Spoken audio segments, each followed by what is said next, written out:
Kung may violation ba ang page mo, damay ba ang profile, yan yung pag-uusapan natin. Ito ay katanungan ng ating isang kasama dito, si My World, My Words. Ayan. So, ang tanong niya dito, hindi ko pa mas-set up ang aking invitation ni Lolo M, like ads on Reels, in-stream ads, subscription, dahil meron akong spam sa personal account.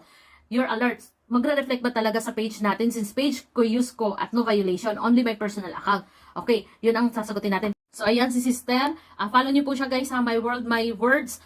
Si Lily, each adik, meron siya 11k followers, okay? Sister, ganito yan. Pag meron kayong violation guys sa inyong profile account, at itong page ay wala, hindi po yan nadadamay. Ibig sabihin, kung ito ang may violation, hindi damay ang page magkaroon ng violation, okay? Pero, pag yung page ninyo ang may violation, kung ano ang nakalink sa kanya na profile, ay magkakaroon po ng violation. Damay-damay po yan. Ito po ay base sa experience ko. Ganun po. So, ang gawin mo din sister, set up mo na agad yung mga invitation ni Mames kasi mawawala yan, sayang.